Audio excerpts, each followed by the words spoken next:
Welcome to Follow Your Joy podcast, where intuition is the doorway to your wisdom, your genius, and your joy. I'm your host, Marla Diane, and I've been transforming creative entrepreneurs' lives for over 26 years through 2 businesses as a success coach and a business strategist, and prior to that, an entertainment publicist and a talent manager for 2 decades.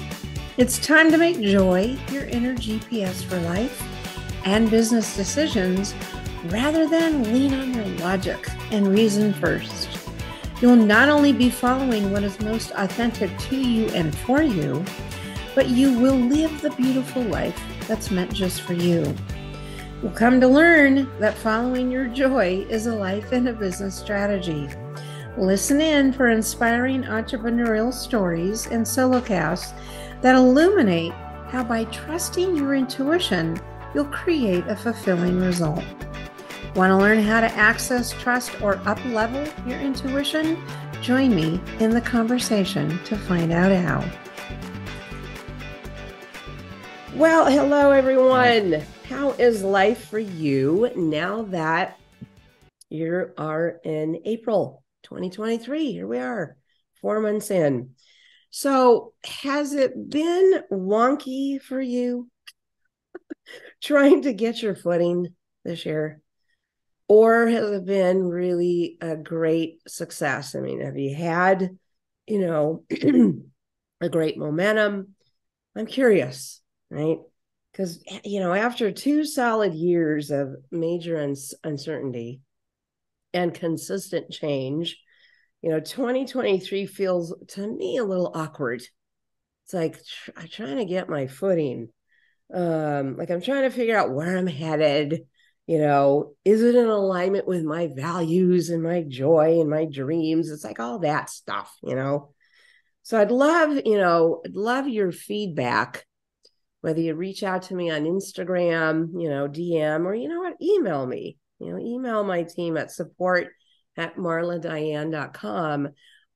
Honestly, I'd love to read what's going on for you, just to get a feeling for what's happening out there, because I know I'm not alone. I know that 2023 is definitely I don't even know what to call it type of year, after what we've just been through. So, okay. Speaking of change and innovation, my next guest is what I call the master of this change and innovation. In my opinion, his story and accolades will absolutely inspire you. So, David Krieger is an award-winning DJ and producer, and he began his career 15 years ago as a radio DJ. How cool is this? In Philadelphia. And you remember MTV VJs? David was one of those in New York. How perfect for him after you start hearing his story. And those of you that know him, I'm like, is that not perfect for David? So after receiving a broadcasting degree from Temple University, he moved to LA. And he DJ'd scores of milestone celebrations and events annually. He had residences, which is always a cool thing for DJs, at the W, the Standard, the London, the Sunset Room in Hollywood, and the HP Lounge of Coachella. Great stuff in 2019. He's also best known for being named Best DJ in Los Angeles. Get this, 3 years, 2018, 2019, and 2020, 3 years in a row by California Wedding Day magazine, which obviously, and as an industry, that's a really terrific accolade by your peers, right? David also serves, and I think this is really super important in a career for anybody, and that is he's on the board of directors for Wedding International Professionals Association, which is WIPA, and has won the WIPA DJ of Excellence Award twice. Like I said, I mean, these accolades just keep coming. It's like, it's like the Academy Awards. Look on his bookshelf and see what kind of awards he's got sitting there, right? But really terrific stuff. And in 2021, which he's going to share a little more behind the scenes story of this, he expanded his business. And David, me knowing him, he's always been very strategic in how he does his career moves. And we've had many, many conversations around that. But he expanded his business to be bicoastal and established a new home base in Atlanta. Yay, Atlanta, where he currently lives with his fiancée, Mandy, and his really super cute black and white dog, Butch. Yay, Butch, as he sits there as his office mate, and his cat, Mr. Charles. So, David, welcome to the podcast. Thank you. Thank you for that gracious, very generous intro. Man, I really want to meet this guy. He sounds great. I know, right? It's always an interesting, experience to listen to your own background, Yeah, it sounds pretty good. Sounds pretty good. Introduce me to that guy, please. Yeah. So, okay, before we go into the interview, I like to share, as long as I know the guest, is I like to share how we met, which was, back in like 2017-ish, through Richard. Maybe 2016. Yeah. You're right. Maybe it was 2016. Mm-hmm. That's right, actually, is Richard Martinez, who at the time was, oh my gosh, he was a great DJ in the industry, and also a really stellar client of mine, who I know he spoke, to you about. So yeah, we ended up coaching together, which was I just loved our, sessions, our discussions, they're always lively and innovative. So yeah, that's how we met. Remember that one? Yeah. I remember when I first met you, I don't know if it was the first time I met you or maybe one of the other times, but I had just gone out on my own, very reluctantly, by the way. I never wanted to run my own business. I was actively avoiding it for a year. People would say to me, "Why you don't need this other company? Why don't you just go to this on your own?" I'm like, no, that sounds terrible. Are you kidding me? I don't want to deal with all of that marketing and taxes and good. And yeah, I was with another DJ company and was working with them, and we parted ways at the end of 2015. And so I did eventually, after talking with a few other companies, I said, I guess I'll just try and do this on my own. And I remember when I talked to you, I was like, I'm not ready for this. I don't even know like what the hell I'm like. And I remember you were saying too, you're like, yeah, usually I kind of like people to kind of get a little more of a footing under their belt. Like I was just completely over my head, like flying by the seat of my pants. Like I didn't even know what I didn't know. It was like true, insane. I remember that. And I remember after a little bit, kind of feeling like, I remember thinking, okay, I feel like I'm at a place where like, all right, I don't know what I have an idea of what I don't know. I kind of am starting to see what I need to work on. And at the time thinking like, I don't know how to do this. Like, where do you learn? How do you figure this out? Yeah. And I think a lot of times you have these conversations at these networking events, and it's sometimes it's just like commiserating, like, oh, what's new? Oh, same shit, different day. Okay. Yeah. Right. Oh man, yeah, I just can't keep up with my emails. Me neither, bro. So many emails. Oh, I tell you, yeah. And you're just like, right. Okay, well, yeah, I guess everyone's having this problem. This is just like what it is to own a business. And talking to him, and he's like, bro, Marla is game changer, bro. Like you gotta talk to Marla, bro. And he was right. It really completely, it changed so much at that time, and was really the impetus for, the continued change that I undergo constantly. Yeah. For better or worse. Yeah, mostly better. Yeah. And you do, and I remember all that. And you did just fantastic, just constant breakthroughs and leaps and okay. And I'm Thank going you. to take the risk and let me try that and let me raise my rates. Oh And yeah. right. You I remember remember you that? tell me stuff. I'm like, you are like talking crazy. Like that doesn't make sense to me at all. But I said, but I'm paying you. So I'll do what you tell me to do. I mean, I might as well. Yeah. And I do it and it worked. And I was like, oh man, maybe there's something to this. Maybe there's something to this. Geez, maybe I might be able to make this actually Who work. knew? Yeah. That's so cool. Yeah. Yeah, I loved witnessing the evolution, if you will, of your mindset, your abilities. I'm like, this guy's so smart. He's really got it in him to make this, a pretty decent venture. And you're doing it. So Thank you. congratulations. Yeah, really congratulations. I mean, it's been, so 2018 is when we started. It's 5 years. So I've Yeah. been watching you, since then, going, go, David. Oh my God, that's awesome. And look at him and look at the awards he's getting. I'm like, I told you. Well, I can't plateau. Can't let you down. Keep going. Keep going, Yes. buddy. Yeah, keep going. All right, fantastic. So let's now share with everybody, wow, what's the magic behind all this? So give our listeners a feel of where you're, in a short version, doesn't have to be a super long, explanation, but where your passion for music began, right? As an artist, it's in us. So where did it begin? How did you know this was your path? Well, where the passion began is different than when I knew it was my path because, I think in hindsight, the moment that really stands out to me when I was 6 years old, and it's a very vivid memory, and I tell this story a lot. Maybe you've heard it.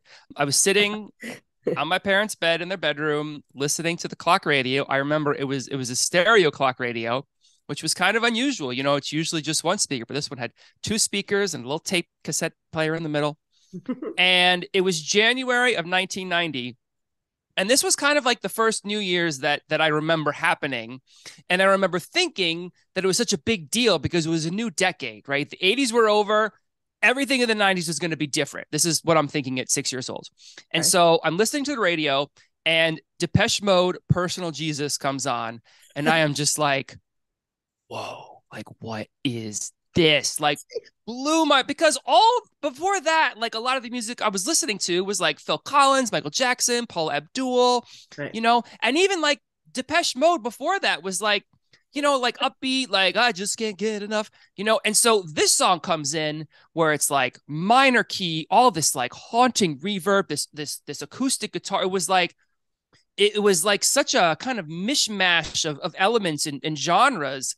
And I remember thinking, oh my God, this is future music. And it's here. It's the 90s. It's all going to be. And I just remember thinking that was kind of my first big memory of listening to pop music.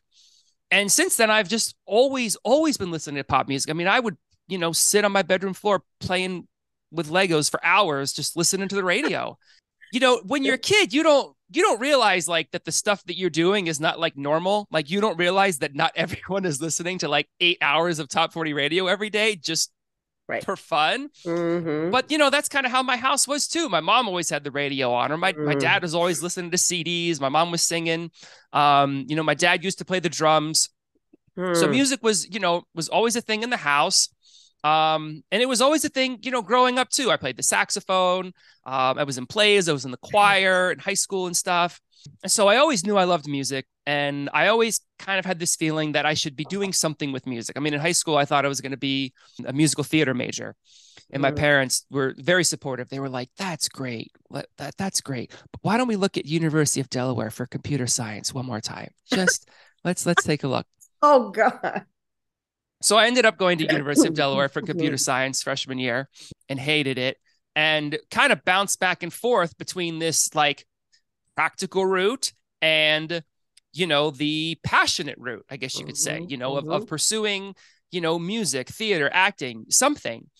And then by the time I graduated, I kind of settled on kind of what I thought was like a happy medium, which was broadcasting, because, you know, there's still performance, there's still music, but, you know, there's a lot of editing and audio and digital work and stuff like that. And I liked it. I loved being a radio DJ, loved working on MTV. I mean, that would have been the ideal job, but, you know, that went away pretty much. I mean, I remember I attended the TRL finale, so that was really on the way out, just kind of when I was getting started in that. And radio too. I mean, I'd be surprised if a lot of these listeners are like, oh yeah, I still listen to the radio. Like, people just don't, you know, it's not what it was in the 90s and 2000s. You know, I was kind of always back and forth and thinking like, you know, that this passionate career was like always maybe a stretch. And then I was doing like some boring sales jobs for a while, working at Sprint and Verizon. When I finally was like, I can't do this anymore. I hate it. I hate my life. I don't care if I make less money. I'm just going to start DJing full time. So I'd started it part-time back when I was, you know, working as a radio DJ. And at that time, this was like 2012, and DJs were, you know, kind of starting to really establish themselves as rock stars, as $1 million, you know, I mean, Calvin Harris, I think even then was like making 50, 60 million a year. And I thought, well, I don't need to make that much. I'll be happy with just one.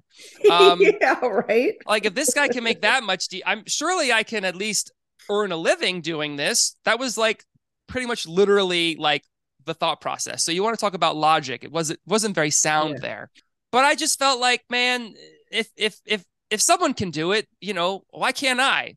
That's right. But it never really occurred to me before that being a DJ is what I should do. Even with my pop music obsession, even all the playlists and the mixtapes or mix CDs that I would make for friends, for retail stores, for, you know, the spa that, you know, was adjacent to where my mom worked. It was just like, oh, it was just something fun that I like doing. I never thought like, wow, I could make a living out of picking the songs. You know, here it is. And here it is. It's still a lot of times feels too good to be true. Like, this is exactly why I named the podcast Follow Your Joy. Right? Your story is the prime example of why it's important to follow your joy. You love music since you were 6 years old. You know, follow the breadcrumbs here. Is that you kept following your joy. Yeah. And that's also what I mean too by success leaves clues. It's, in other words, your success, your future success was in the present moment with all these little clues about you loving music and doing DJing and doing, you know, all the things you just mentioned. It was just you being in alignment with it, maturing into it and going, oh, well, okay. You know, it's almost like an accidental DJ. Okay, whatever you want to call it. Right. Much. But it wasn't accidental. And that's what I'm really expressing here, is that without us realizing, us humans, is that we are listening to our intuition. We are following our joy. We just don't connect the dots until we actually have the money in the bank and we start going, oh, wait a minute. I think there's a story here. Yeah. You know, is it safe to say then is that when you were in New York, you know, Philadelphia and then New York, you were pursuing dreams, but it almost seems like you didn't know what you were doing yet. You were just following whatever was fun. Yeah. I mean, I knew I loved New York City. I loved working at MTV. I mean, it was just like the quintessential young, I don't want to say hip because that's not a cool word, but that young hip energy that, you know, people in their early 20s, you know, creating ideas, like just being fun, silly, whatever. I love New York. I wanted to work in New York. I wanted to live in New York, but I was pursuing more practical routes. Like, I remembered I'd interviewed for an executive assistant position at Nickelodeon. Looking back on that, I was like I wouldn't have lasted in that job. They would have been like, dude, you are terrible at this. Like, what are you doing? Yeah. I always knew, I mean, I'm kind of, I guess, a perfectionist. So I'm Mhm. always looking for, okay, well, what's next? What's the next, what's Right. better than this? What's the next job? What's the next zip code? What's the next, Yeah. challenge? What's the next adventure? Yep. And, that's, I guess, what kind of eventually, brought me to LA, because that seemed like, all right, that's where I Yeah. need to be. That's where things are happening. Yeah. Let's see what's going on there. You were definitely finding your way. In other words, there wasn't back then in New York, there wasn't, at least in my perspective, what I'm hearing, there wasn't like this grand scheme yet for you. It was really, you were finding your way, you were enjoying it, but you were still trying to figure it out. And that's cool because you were young, right? And you were Yeah. like, okay, wow, this is fun. All right, well, let me try this. But what I know about you is you're very strategic. You're very strategic. That's where your logic comes in all the things that you do, and especially with your career, me knowing you well and knowing where you've been, is that's the, I would say, one of your assets is that you're very strategic. You don't necessarily at this stage in your life, you don't just jump into things. You're pretty strategic. Would you agree with that? I mean, I hear you describing me as strategic, and I don't think of myself as strategic. Like, I can be impulsive, sure. I Yeah. mean, I have Uh-huh. ADD, Yeah. and it's not the worst I've seen. I've got Mhm. friends that do have it worse, but it's pretty bad. So Mhm. sometimes I am just kind of flying by the seat of my pants. I think that I do try to, learn my lesson.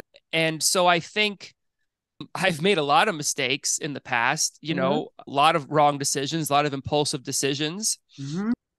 And I think a lot of those, really blew up in my face, went down in flames, whether it was something that got me fired from a job or made me lose a friend or a relationship. But those painful lessons are usually the most effective. In that sense, yeah. I mean, I definitely, try to always be making better decisions. But sometimes, yeah, I just, you just gotta take the leap and just give it a try. And let's see how this goes. Yeah, just get out there and do it. The bottom line of this is that, and you said this just a few minutes ago, is that you're always thinking of the next step. Yeah. To me, that's strategic, right? In other Yeah. words, that's someone that's progressive, they're innovative, which is very common for creatives, regardless of the impulsive nature of creatives. That's okay. That's life. That's who you are. But you've also been strategic in, okay, what's next? You're conscious of it. You're like, okay, what's my next step? What's the next progress? Whatever. So Yeah. yeah. Okay. And I will say I feel like I'm getting better at it too. It was kind of weird. There's a lot of development happening in Atlanta. I mean, probably most cities right now, but it seems like there's a new apartment building, a new high rise, like going up like every other month. Because I think a lot about things, sometimes I'm really fascinated by that. Like how does that start? Some guys like, yeah, we're gonna build a 10, 20, 30-story building. It's like, and it starts with just like a big, plot of land that becomes dirt, and they're just drilling holes seemingly aimlessly. But there's this whole plan, there's this whole vision that somebody's like, nope, yep, this is what we're going to do. I know you can't see it at all right now. It doesn't make any sense. It looks like we're just drilling random holes in the ground, but Yeah. it's all like kind of going to this. And and I thought, like, I kind of feel like my career is kind of starting to get like that. Like I've never been an architect in my career like that. I mean, I know some people that they really like, they've got their 10-year plan and they've just got it all lined up. And I've never been that guy where I've got my Yeah. 10-year plan mapped out. But whereas previously I would have a hard time visualizing future success, like future wins, I feel like now I can have an idea. And if I decide that it's attainable, then I'm like, oh yeah, this will happen. I just have to keep doing the right things to make it happen. Yeah. I think being involved with WIPA helps that a lot too. Because now I've been on the board of WIPA. This is my 7th year on the board. And Seven I know, wild, years. right? Wow. It's I my did not. 4th year on international board, 3rd year on the SoCal board. And, you notice a lot. You see, these chapters go through, growth patterns and things like that.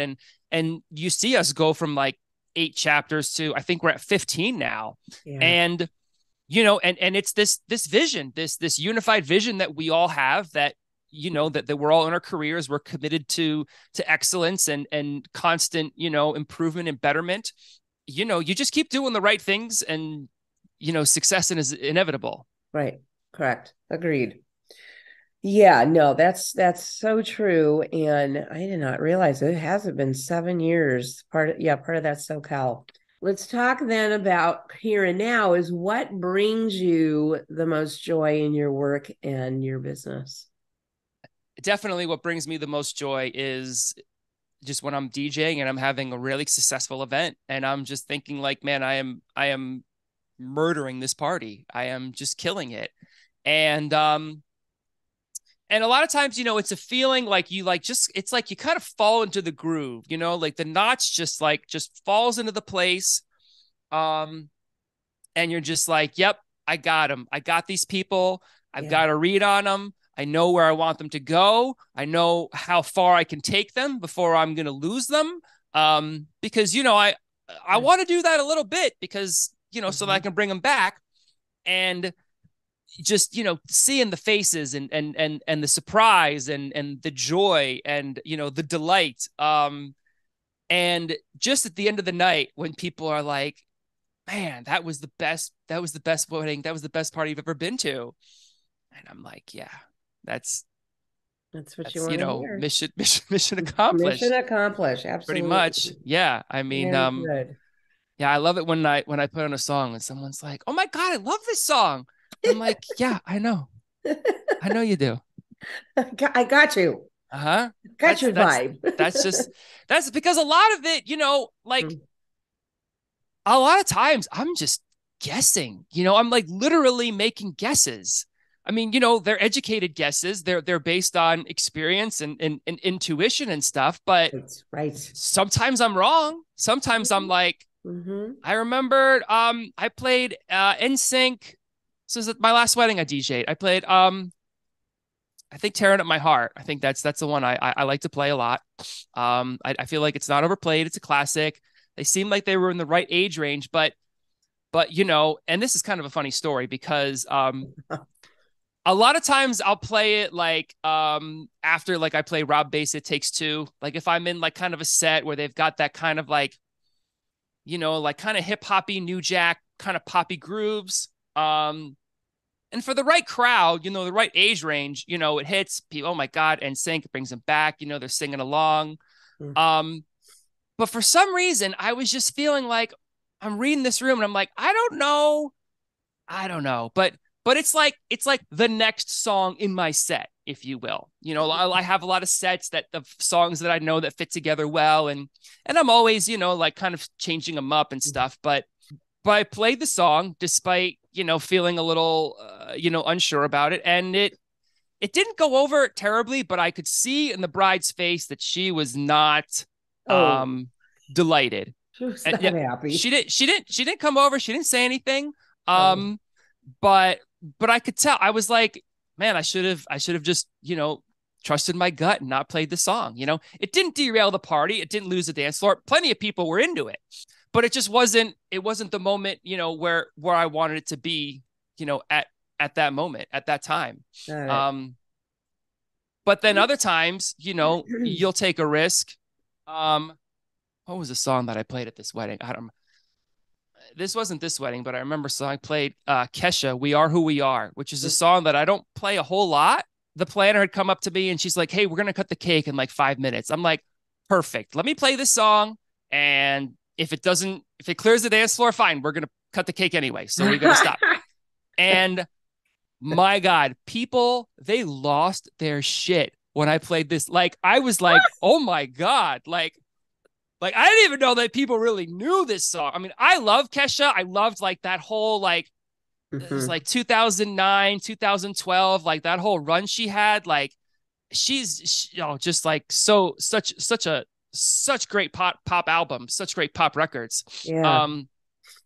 but man, they singing along. And those are the moments that really just, I mean, I'm just like getting excited talking about it, that's like, when you take those risks and they pay off. Yeah.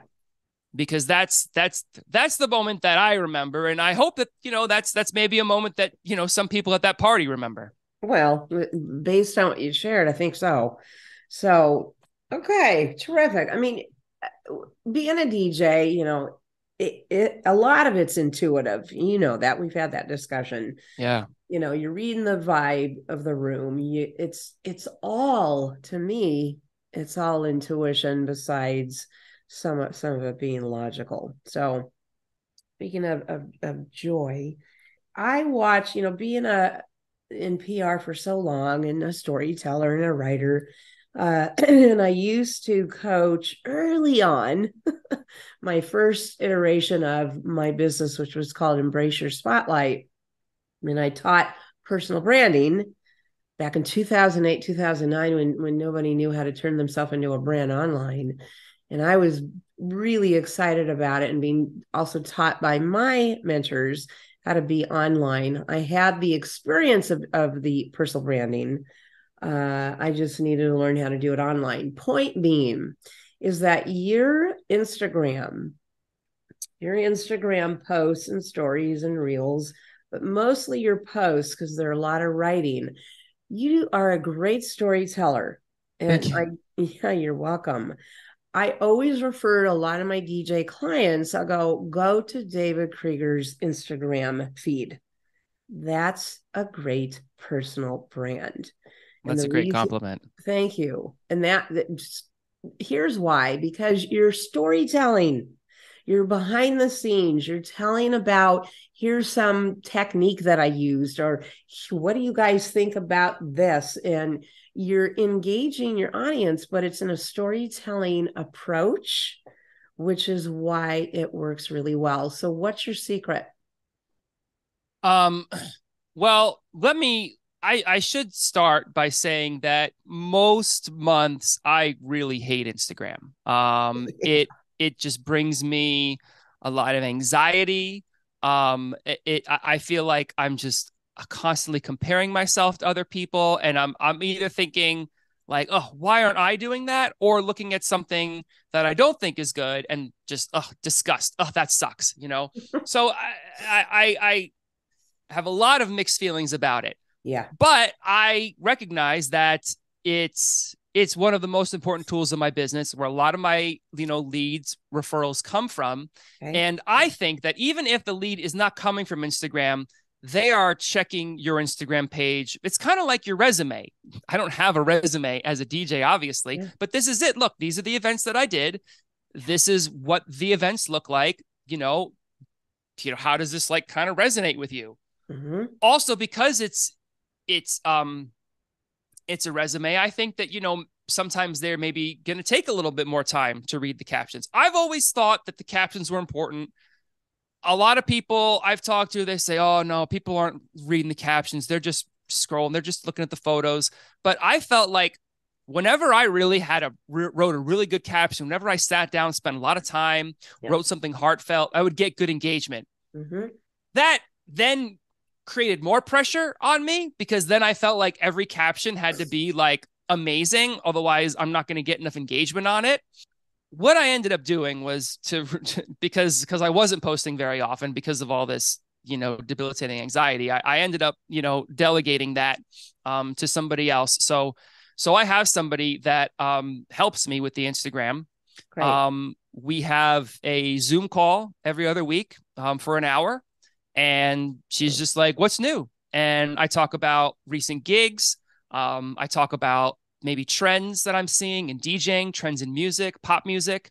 I have a lot of opinions on things. Mm-hmm. There's a lot of things that I think suck.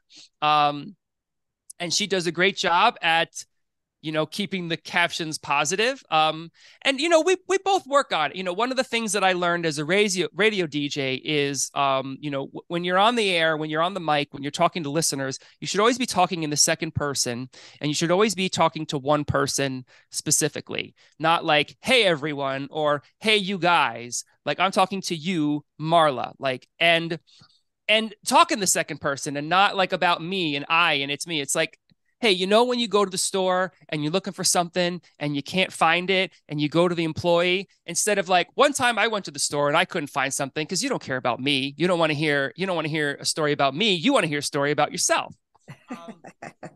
So there's little, like, kind of strategies and things, that we work on. And she's always, getting a little better at, I guess, kind of finding my voice, but a lot of it is, my words. They're things that I, had said in the call. She just does a great job at organizing it, and finding the photos, and actually, executing it, which is, just something I just never liked to do. So it's the best feeling when I open the Instagram app and I see there's a new post, and that it's getting engagement, and I'm like, yep, I said that. That's great. Yeah, she does as I said, as a former publicist, she does a great job in getting your voice down. I mean, I know you, so when I'm reading it, I'm like, okay, this is David. Thanks. So yeah, she does a very good job in translating your voice. She's like the third or fourth person I've had in that role, though. I didn't like, she wasn't the first one that I found right off the bat. When I talk to people who want to take this off their plate, who are doing their Instagram themselves, but they're like, oh, I can't find someone who's going to like be my voice or whatever. And, they're probably not going to sound like me. And I'm like, yeah, probably not. It took me like 3-4 times, and they'll make mistakes, but trust me, it's very much worth it to put in the work to take it off your plate. Agreed. Absolutely agreed. Okay. So let's have you kind of summarize a story around in your life, following your intuition, that created a really fulfilling result for you. Well, probably the most recent thing would be moving to Atlanta. My fiancée and I, we had felt like we kind of wanted to maybe leave LA back in 2019. We were kind of talked about it a little bit. And then 2020 was, just the nail in the coffin. And we were looking at other cities, that people were moving to, Austin, Salt Lake City, Phoenix. I think neither one of us are big fans of winter. So anything north of the Mason-Dixon line was, pretty much out. And we were going to move to Denver. We loved, how beautiful, the city, how the whole state is. There's so much to do. The people there seem nice.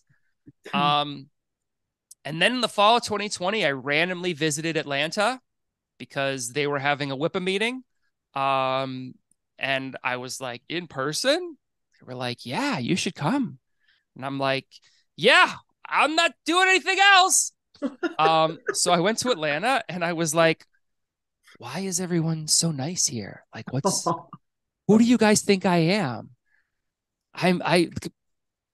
They're just nice. They're just that the Southern hospitality. It's a real thing. Everyone was just so gracious and I just loved the city. I loved the vibe. I love how the city's laid out. It's just, everything just felt so much more accessible here. I missed having seasons and having, deciduous trees with foliage and stuff. Yeah. So I was like, hey, Mandy, my fiance, I'm like, I think we can check out Atlanta. And about 6 months later, we closed on a house here. Yeah. And we're much happier. It definitely, there's things I miss about LA. Don't get me wrong. There's people I miss for sure. Yeah. But I think that, I think when I moved to LA, I guess 10 years ago now, when I was 29, I think the things that were important to me then are just not the same things that are Mhm. important to me in my life now. I'm Right. just not really pursuing the same things. And I think that, and maybe I did them. Maybe the things that I was after, I got in LA, Hmm. and I'm like, Yeah. okay, I'm good. Um, but either way, I feel like, it's a little more fulfilling for me personally here. Hmm. Wonderful. Yeah, you were just, you were evolving. You were. I think it's true that you intuitively achieved a lot that you had wanted at that point. And I remember going through that, with you Hmm. as you were making the decision. I mean, it was one thing after another. It was, you and Mandy were starting to date, and then you were getting serious, and then you were looking at, I think you get engaged first, and then you moved to Atlanta. Is that how? Yeah. Yeah. Hmm. And then over time, then you got engaged, and I'm like, oh, David's starting to, okay, here we go. I figured a cross country move was a big ass without a ring. Yeah, right. And, Seemed prudent. and it would all kind of fell into place. So definitely good choice. But you still come back to LA and do gigs, right? Yeah, I mean, last year it was like every other week it felt like, at least in the fall. Mm-hmm. And this fall is kind of, I don't know. I try to block out weeks so that I'm not flying to LA every weekend, because my Yeah. network is still bigger there than it is here. It's Mm-hmm. starting to even out. Yeah. It's getting closer to 50-50, but I am still booking more in LA presently. Okay. Um and but that's changing. It just, kind of, it takes time, obviously. Yeah. But it is nice to be able to get to go back and, Mm-hmm. see some friends and eat at nice restaurants and, Yeah. legally enjoy marijuana. So LA has its perks. Look, it's a good thing to have a bicoastal. There's nothing wrong with it, you Yeah. know. The Yeah, traveling gets time consuming. for sure. It just, and as someone who has ADD and doesn't have a lot of free time generally, because I'm Mm-hmm. not good at managing it, Mm. it's that's probably the just kind of the most annoying thing about it. Yeah, the biggest challenge. Yeah, I don't mind the travel. It's kind of fun. Mm-hmm. Getting on an airplane. Where am I going now? Hey. But it's just, yeah, it sucks up a lot of time. Yeah. Okay, so to close this up, I know you have I know you have a lot of good advice, but let's have you choose one key advice for our creative entrepreneurs that are listening. What would that be? I think the big game changer was when I started to hire a virtual assistant, and I started small, and my advice would be to do the same. The first thing all that she was doing was just responding to inquiries, because that was mostly template based. I'm sure it's probably template based for most of you listening too. You just copy and pasting. Yes, I'm available. No, I'm not, whatever. And that's what she starts with. And then give her a little bit more. Here's how you pull insurance certificates. Here's how we ask photographers for photos, and a little bit more, a little bit more. And I just take more and more off my plate. Now, having worked with assistants now for like, I guess 4 or 5 years now, I definitely have learned a lot. I'm on my fifth assistant now. Yep. Um, and she is fantastic. She's definitely the best one that I've worked with. Great. She's very smart.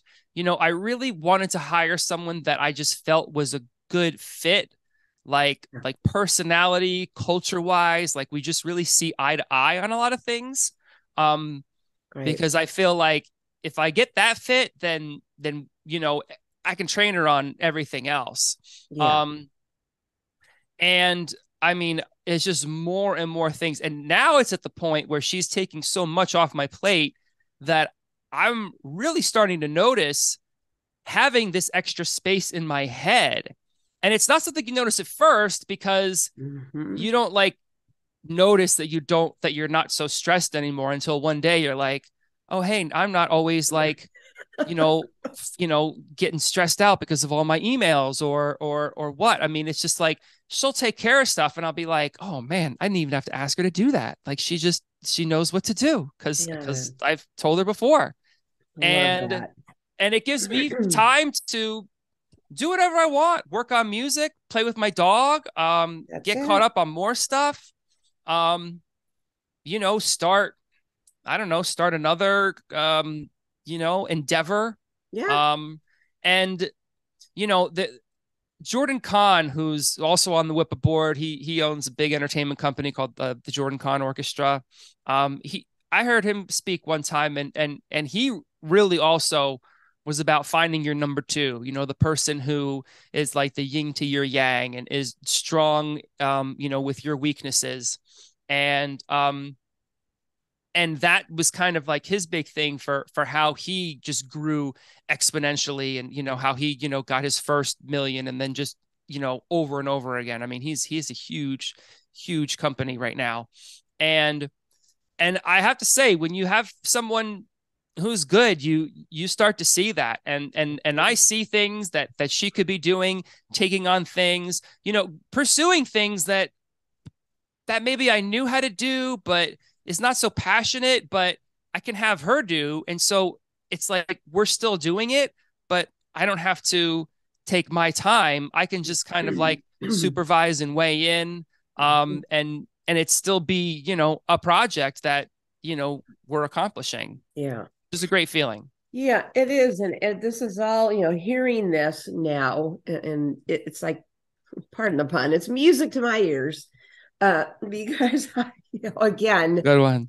you know, I was there, during the time when you're trying to wrap your head around this. And I kept, Oh I yeah. say, when you get to the point where you actually have someone that works well, you have a lot more time to do a lot more things that you enjoy. And you're like, really? What does that look like? And so I'm so happy for you. Because, and it Yeah. does, by the way. I think one of the biggest challenges in any industry is getting the right VA, the right assistant that matches. And it does. In fact, you've had what, five Yeah. assistants, right? That's not unusual, David. It's not unusual. I can't even count. I've been in business 15 years. I probably have had 10 Mm. or 11 assistants. Can't even count them. Yeah. And probably 4 of those were fabulous. So Yeah. it's just the nature of it. Yeah. And it's fine and good for you for kept trying to get the right person, at least where you're at right now. Yeah, it's like therapy. I think people, they put a little bit of effort in, and they're like, "Oh, this isn't working. This is too hard." And it's just like, "No, dude, you just got to find the right person." And Yeah. like and then it just like it all boom, like huge. I mean, I think that I don't maybe realize how much of a better DJ I am because of it. Just because I Mm-hmm. have less on my mind. I'm That's not right. like Correct. thinking about a billion things all the time. My mind can just like kind of be and wander and like Right. Yeah, find new patterns like in the music, and you that's it. know, the thing that people are actually paying me to do. That's right. Well, and that's to kind of finish this up, that's the ultimate leverage when you're an entrepreneur is to be in that place because number one, it frees you up to do things you really want to do, and it helps you make more money because Oh, you're in the higher path activities instead of inside of these, tasks that you shouldn't be doing. So it's all a plus. Bravo. Good for thank you. you. Yeah. Thank you. I'm Very, feeling very good well. about it. You should. You should. And again, I love it's kind of like mama. I'm like, yay, look at him go. you know? Thank you. Yeah, it's really cool. I appreciate it. Uh, all right. Awesome, David. So to wrap it up, where can people get in touch with you? Is there anything you want to offer? It's lots of love. High fives and hugs. My website is djkrieger.com. Okay. I before E, guys. Yep. And my Instagram is Krieger the DJ. You can get in touch with me there. Okay, fabulous. And we'll have all that in the show notes, so not to worry. Terrific. Yeah, please reach out to David. Now that you really got to know him, you definitely have a leg up on perhaps some other people. So his talent matches his compelling story. So please reach out to David. Yeah, I'm happy to like chat if you want to, have more quiet. I mean, sometimes I'll have like Zoom calls with DJs and Great. just like talk to them about my process and Mm-hmm. and they're just like, "Oh, wow. Whoa." And it's funny because, I've been doing this a while that I don't think like, "Oh yeah, that used to be me." When I was like, "Wow, what? What are you doing?" This is just like this is my routine now. Yeah. And it's beautiful. Yeah. Yeah, you definitely have a lot of information and advice to share, which I know you do at DJ Collective and all those different events. So yeah, keep feeding the industry. All right. Happy to. Yeah. Thank you so much for being Thank you for here. having me. It was my Yeah. pleasure. Always. All right, everyone. So good. Until next episode, as you work and live, as you witnessed hearing David, always follow your joy. That vibe is telling you something. Pay attention and take action on it. And we will connect in the next episode. Take care, everyone. Bye-bye. Bye.